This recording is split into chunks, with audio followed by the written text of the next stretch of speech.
My music production company actually used to do this like 10 years ago, and it still works today. We would create content for Splice on their blog. This is kind of the early days of Splice. You go out and find a company that has the same market as you, but does not have a competing offer.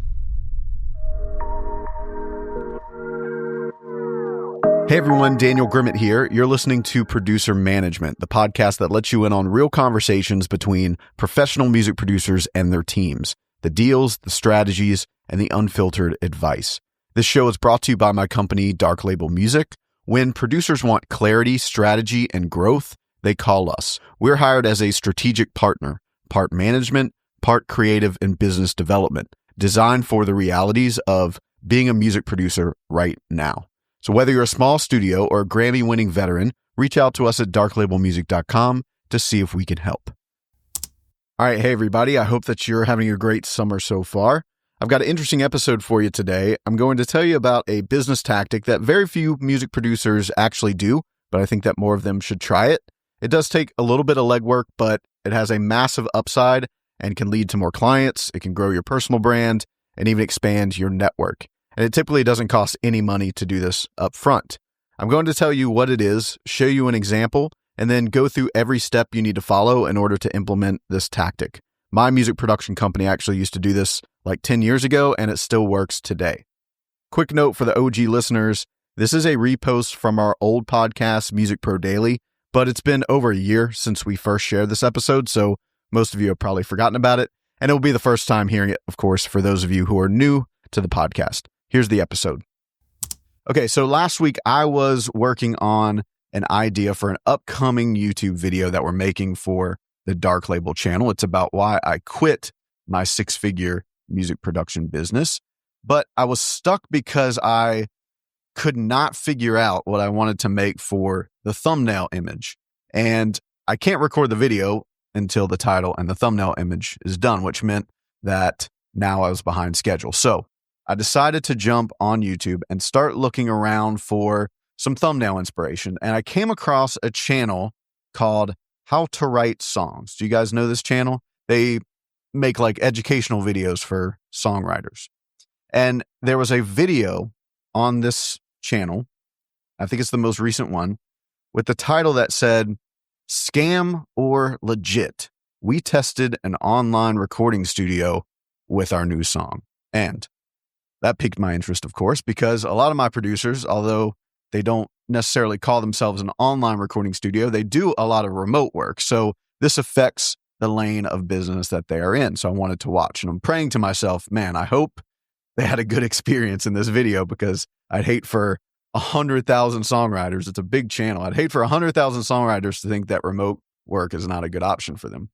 Spoiler alert, they did have a good experience, a great experience, because the entire video was actually a collaboration between this channel, How to Write Songs, and a producer named Joe Wadsworth, who has a remote production company called The Online Recording Studio. And I haven't worked with Joe. I don't personally know Joe, but I've heard of his website before because I ran a somewhat similar business back in the day. So I did what any good YouTuber does when they see someone else's video. I scrolled right down to the comments to see what people thought about it. And then I jumped up to the description to see how they were monetizing this.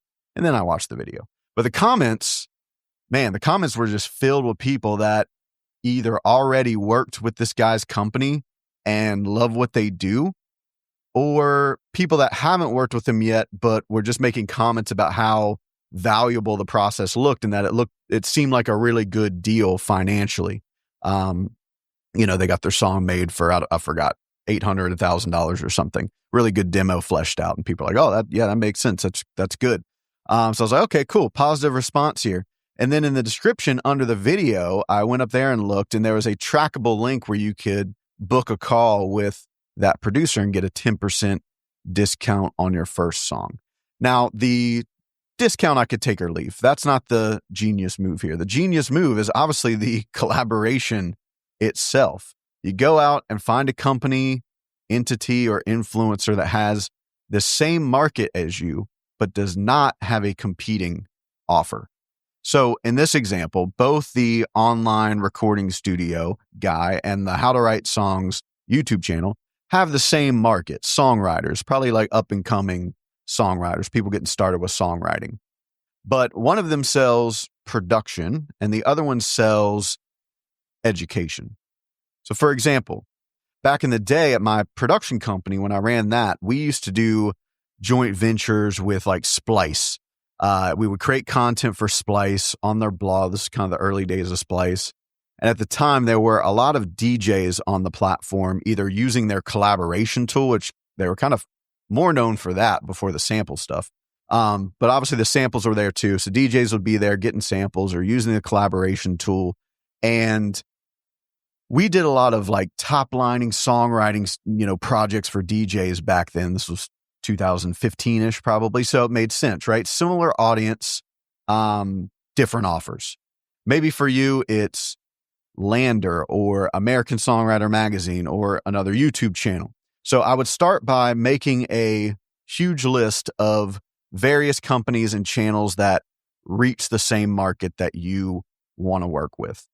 Start popping them onto a spreadsheet with a link so you can easily find them and a quick description of what it is, just so you don't forget when you go back through your list later. 'Cause sometimes you make this big list, you go back to the top and you're just like, I completely forgot what this thing was. So make a little description and a link. Step 2 is to find the contact info for all of them. So go back down through the list. You could do it at the same time if you want, but go back through your list and find the contact info for all of them. YouTubers will generally have an email listed publicly for like brand deals and stuff, or they could be reached via Instagram. For bigger companies, Instagram can still be an option, but I may also try like X or LinkedIn. Whenever I've done collaborations with companies specifically, it's usually someone in their marketing or content department that I'm working with. And they're usually pretty receptive because their job is just to keep like the content flowing. So they're always looking for ideas and things to do. Step 3 is to put together an idea for the collaboration and make sure to have an understanding of how it benefits them, not just you. And the idea here is important.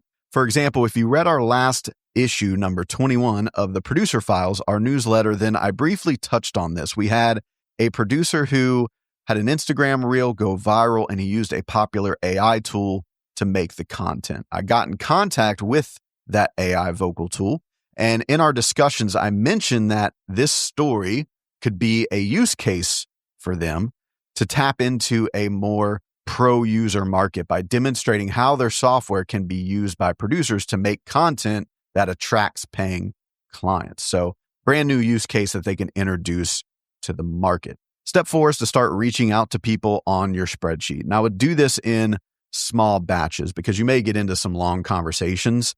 Just a few at a time should work. I would rather do a few really impactful collaborations throughout the year than 10 all at once up front and then not really have much after.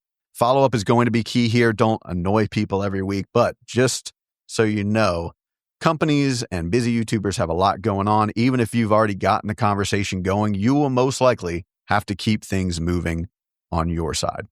Step 5 is discussing the terms and implementation. Sometimes they want a piece of the action financially.